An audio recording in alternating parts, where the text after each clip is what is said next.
Hello, 128th Refueling Wing. Welcome to August drill. Hope you're all having a great summer. I'm Colonel Charlie Merkel, the Vice Wing Commander. I'm here with Kelsey Danner, our Sapper Program Manager. Most of you probably know Kelsey from the Sapper courses that she runs, and you do a great job with those, by the way. We've got a special discussion here with her, getting ready for the August UTA. What you may not know is that Kelsey started her career in the Navy. So Kelsey, give us a little background about what you did in the Navy and what your job was, your NEC, your Naval Enlisted Code. Tell us about that. Sure, sir. Thank you for having me to tell my story. But I was in the Navy from 2004 to 2014. I was a damage controlman, which is essentially a firefighter. But I also had a specialty NEC, which was in chemical, biological, radiological warfare. So on Navy ships, depending on the size of the ship, it depended on how many of those individuals were on board. And I was the only one on my ship. I was on a smaller ship, so I was the chemical, biological, radiological warfare specialist for my ship. Okay, got it. So the reason we're talking here is because in August drill coming up on the Saturday the 12th, we're going to do some CBRN training for the entire refueling wing. And Kelsey's got a unique experience because she found herself during a deployment in a contaminated environment where she needed this training and this gear. And not only did she need it, but she was also the resident expert on her ship. So we want to hear a little bit about your story. And it's not often that we get to talk firsthand to somebody who's actually been in a contaminated environment and had to use this gear. So go into a little bit of a detail about what you experienced, what ship were you on, and where were you guys, and then what happened. Sure. So I'll start with my schooling real quick. I went to this school. It was an Army school at Fort Leonard Wood, Missouri. And when I was going through the school, I honestly had the thought process of, we'll probably never need this. I felt like at that time as an E5 that we were past the point of worrying about like live nerve agent or things of that nature. So I took it seriously, but I didn't stress about it, for lack of better words, which was probably my ego a little bit getting in the way. But so when I was on the ship, it was my last deployment. We were just leaving Saipan. We had just done a port visit there. And I remember our executive officer, which would be the equivalent of a vice wing commander, coming over our ship's announcement system saying that there had been an earthquake and tsunami that had hit Japan, and that we were going to basically go full speed ahead and be stationed off the coast of Japan to assist with humanitarian relief. Okay. At that time, it was solely a humanitarian relief mission. And so overnight, we went from Saipan, which was beautiful and summery and like the equivalent to Hawaii, to northern Japan, and it was below 36 degrees and freezing cold when we woke up in the morning. Yeah, okay. It was intense. It was quite a change. So when we got there off the coast, obviously we were probably 5 nautical miles away, so you could still see the shore. There were fires everywhere. There were things floating in the water, baby cribs, houses, cars. I mean, you name it, we probably saw it floating in the water. So initially, we were there to transport items that were flown out to our ship to fly them into the country to provide like food and water, warming gear, all those things, because their whole part of their country was just demolished by this tsunami. Okay. And then in the near future, you're going to find yourself actually in a contaminated environment, correct? Yes. So how did that transpire? Then the Fukushima power plant, which is a nuclear power plant, started melting down due to just the destruction from the earthquake and tsunami. And when it started melting down, the nuclear radiation was essentially leaching into the ocean and into the air. When that started happening, they quickly tried to figure out, how do we respond to this, because it's not like a nuclear bomb or something of that nature where we had really effective schooling on it. This was something we had never experienced before. So when that started happening, we had to figure out how to decontaminate the ship, how to keep the crew safe, and also how to still provide humanitarian relief through all of this. So it started with ensuring everybody had a gas mask. Okay. We knew that there was a radiation cloud, but we didn't know which way it was going to be traveling or what was going to happen.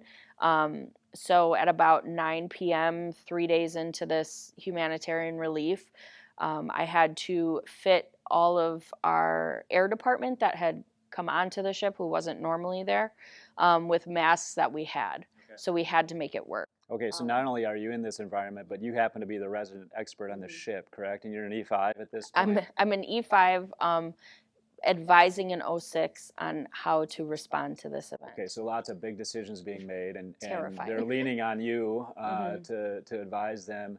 And now, just like we talk about, she's found herself in a situation where you've got this training, and all of a sudden you have to use it. And it's easy for us to think, hey, you're never going to need this. And suddenly you're there, and you need the training. For the couple other people I can think of who've been in contaminated environments that I've talked to, they talk about the extreme fear that you feel when you suddenly realize you're there. Did you experience that, and did the rest of the ship experience that? So when I was fitting these people for masks, they were like, are we supposed to be worried about this? Is this something? And I said, when you see me start to freak out, then you can get nervous. But inside I was I was losing my mind. I had no idea what we were going to do. This was all very new. I was reaching out to my contacts at the school I went to try and get some kind of advisement on how to respond to this, but there really was no thing. And so I was trying to remain calm as to not cause panic across the whole ship, but we all knew that there was a definite problem. How was the gear? Did the gear work? Did you have the correct gear? Was it accessible? So everybody had the correct gear, but what we found as a major problem was that the canisters, when they're in the plastic containering, that's made for like the Middle East where it's super hot. Okay. And so the plastic containers are fitted around that canister to keep it safe so that the charcoal doesn't break up.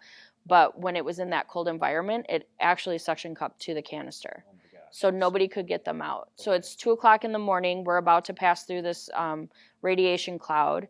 Nobody can get their canisters out. They have 30 seconds to do it.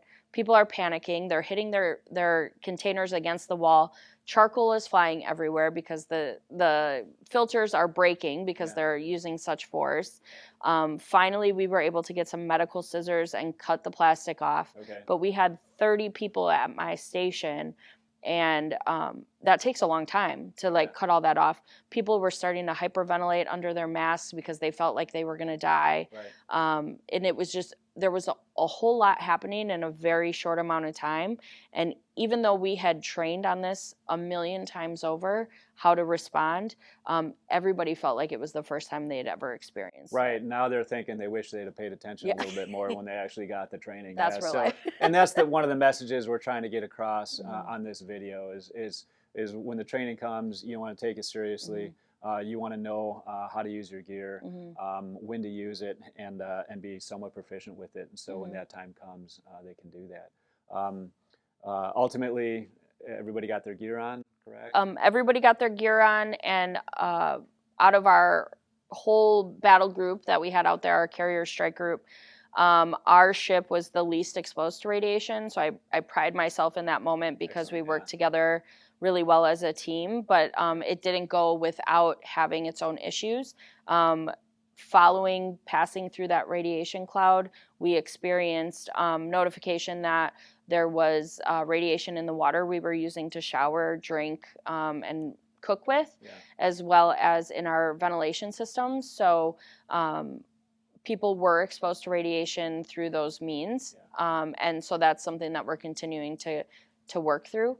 I myself was affected by the radiation, crawling through the ventilation systems and trying to clean them out and vacuum them without PPE because we didn't know what safety equipment we needed to keep ourselves safe. And so my heart was affected by that and ultimately had me medically retired. But I think overall, with the lack of knowledge on that specific type of radiation, I think we had a really good response because we trained. Got it. And we were able to act when we needed to. Yeah. That's encouraging, and of course you're going to be, you and the rest of the people will be dealing with the long-lasting effects of that. What, talk to us and the people that are watching this, our service members here, lessons learned or things that you want to pass forward to them as we go through this training in August. Sure. So I think it's important to understand that while sometimes running drills and exercises and stuff feel silly or kind of redundant, it really is life-changing because it comes down to muscle memory. In a moment where there was a whole lot of panic and people weren't sure how to respond or what to do or felt overwhelmed, what really saved them was their muscle memory, because then it was, okay, this is what we do because we've done it so many times. I think it's also important to, when you're wearing your mask during this exercise, practice your breathing, practice the ability to stay calm. I've heard a lot of people talk about how they get overwhelmed when they put their mask on because it feels very like consuming. Sure. And I think, if anything, teach yourself during this exercise how to take those slow breaths and just really focus on what's happening around you, because that ultimately will save your life. Got it. Well, that's great advice. And for the August drill, we want to make the training worthwhile, but we want to get through it expeditiously so that we can get on with the rest of the drill weekend. But I just encourage everybody to take it really seriously. Great lessons learned, and it's an amazing story, and I appreciate you sharing it with us. Thank you for having if me. you got any more questions for Kelsey, you know where to find her. So thanks so much, everybody, and have a great August drill. We'll see you then.